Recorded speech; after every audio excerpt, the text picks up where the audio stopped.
It didn't start as resentment. It started as a hope that wasn't met, a promise that was forgotten, an effort you made that wasn't noticed or wasn't matched, a season where you carried more than your share and nobody seemed to care. You didn't say anything. Maybe you tried once and it didn't go anywhere. Maybe you told yourself it wasn't worth fighting about. Maybe you just absorbed it and you kind of moved on. But absorbed doesn't mean gone, it means stored.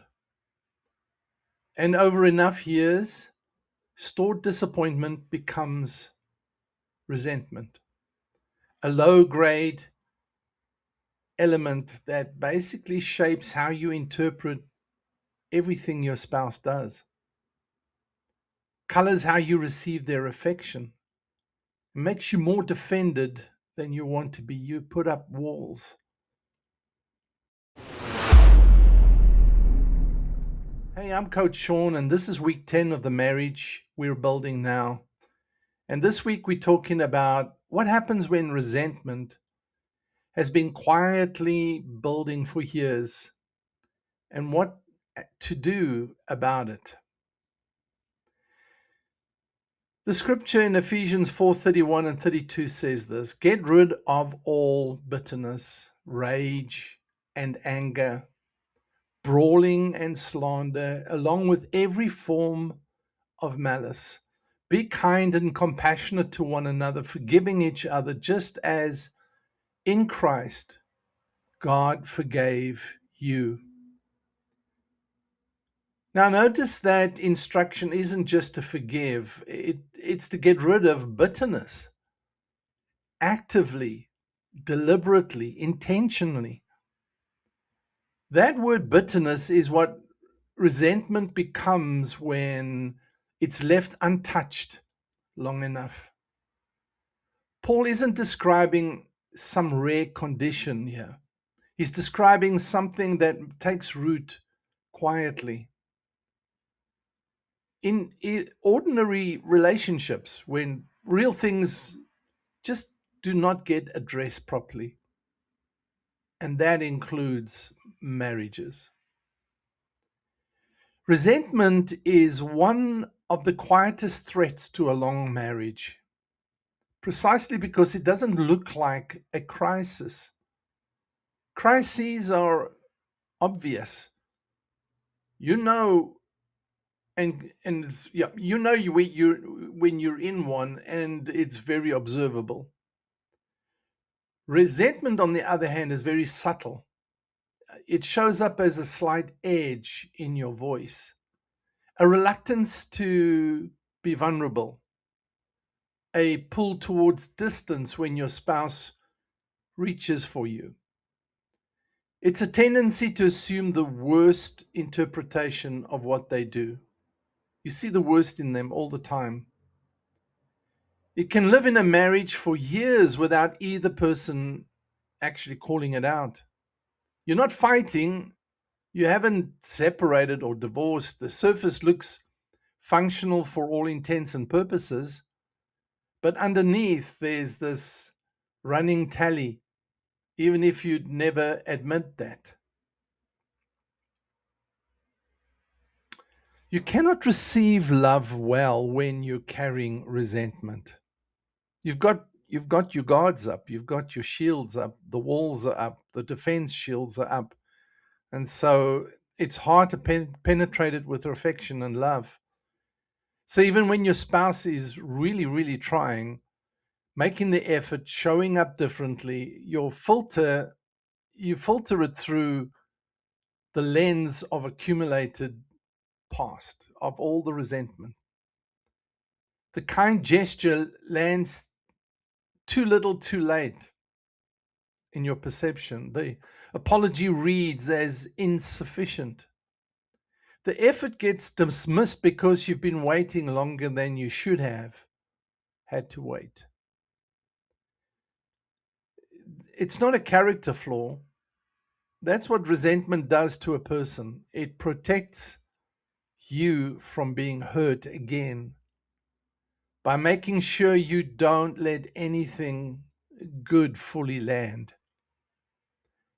And if that's where you are, even partially there, then this session or this section or this reflection is for you today. Resentment has to be called out before it can be addressed. It has to have a finger pointed at it. And that means a conversation most couples will avoid and do avoid. Not the conflict version, not the accusations, not the full weight of every stored disappointment being thrown out onto the table all in one session or one go. That conversation doesn't ever help anybody. It just kind of makes things worse. It usually just generates more defensiveness on both sides and leaves both people feeling even worse and more dejected, more separated, more isolated. The conversation that actually helps sounds like this. Here's what I've been carrying. Here's what I've been feeling. This is what's going on inside of me. Here's what I needed and I didn't get. I'm not saying this to accuse you. I'm saying it because I want to stop carrying it between us. I always suggest framing it as this is how I feel.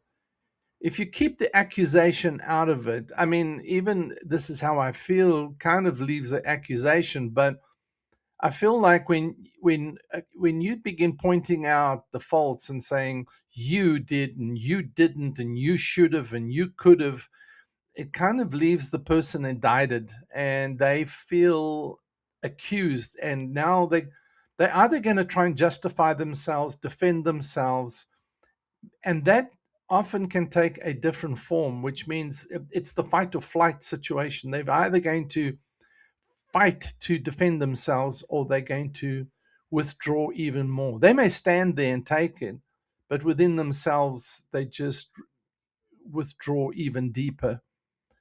And that doesn't help anybody. So I always suggest when I'm coaching marriage relationships is stay away from the criticism, the sarcasm, stay away from the accusation, the judgment, the condemnation, and just focus on this is what I need, this is how I feel. And it's more personalized to you. You're helping the person understand you rather than accusing them and trying to get them to understand you.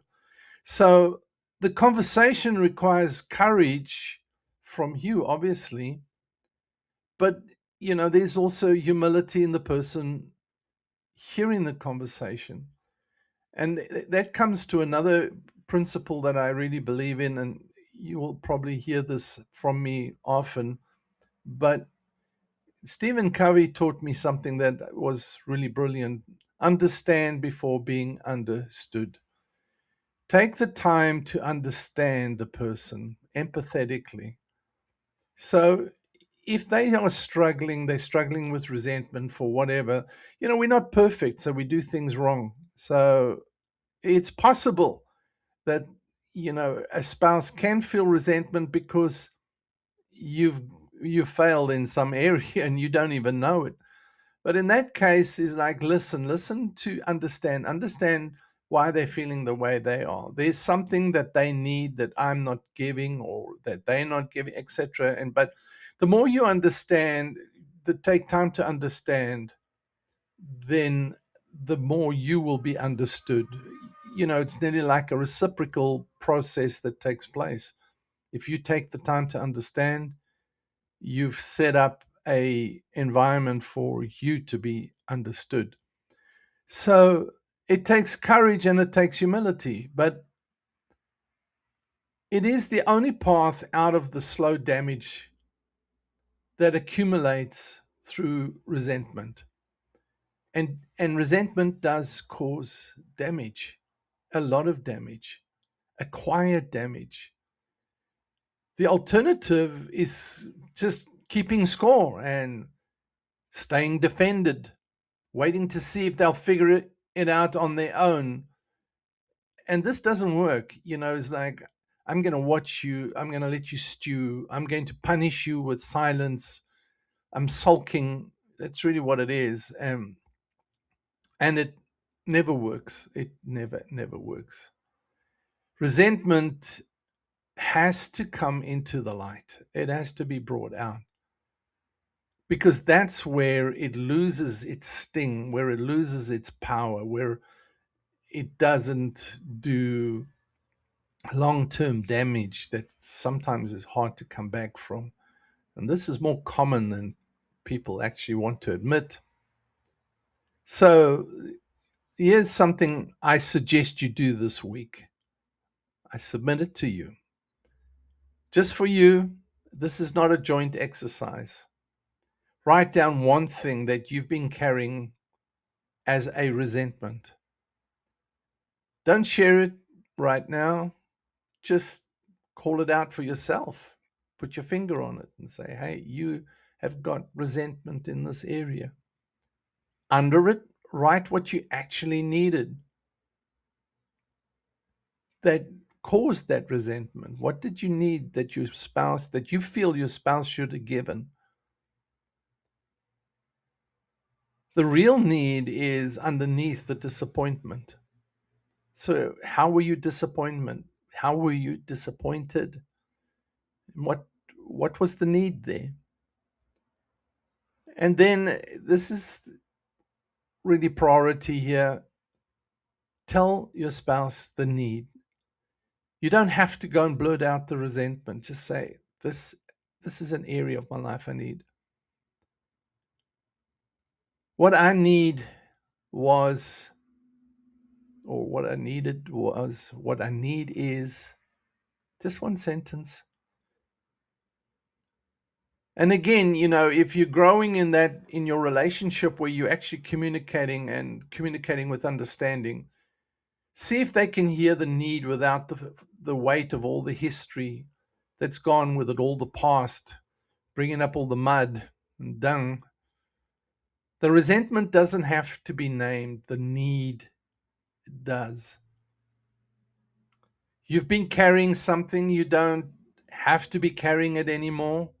You shouldn't have to carry it anymore. Not through an explosion, not through silence, but through one honest sentence about, this is what I need. This is important to me. And that's enough to start. I've dwelt on this one a little longer this week because this is really, really a crucial area. And like I say, it does long-term damage to your relationship. In the marriage we're building now, coaching process that I take people through, and I've done this for years, we basically don't focus on the usual discussion points, but more on how to grow in communication where there's understanding, where I can communicate what is important to me and why it's important, and vice versa. And we take time to do that. First, we have to discover for ourselves. Sometimes we don't even know. We're resentful, but we don't even know why. We have a disappointment, but we don't even know why. And so it's important to get to the place where you're actually communicating and communicating with understanding. And that's where all intimacy starts. So once you reach intimacy, and intimacy is not sex or making love necessarily, that kind of is the physical manifestation of it. But intimacy is the ability to see into each other, where you can see into me and I can see into you, and understanding, in a place of understanding. So that's my approach, and I've been able to help so many couples just with that, is just actually going through a process of understanding me and what is important to me, and then communicating that, and vice versa. And suddenly, somewhere along the line, that opens the doors to, wow, I didn't know that about you. I didn't know that about me. I think that's been the most revolutionary part of the whole process. So let's start dealing with this area of resentment. Oh, by the way, if you want to know more about the coaching process, hey, just pop me a yes in the comments, and I will get back to you. Um, there's a few ways we can do that. So I'm Coach Shaun. The book is in the description. You can get all these, of course, not this deep. This one is really a bit of a deeper dive than even the devotion in the book. So I've covered the devotion in the book, but I've given you a lot more of my own personal thoughts and direction in it. And so thank you for watching again, and I will see you next week. And there are, oh, by the way, PS, there are some discussion questions you can get as well in the description.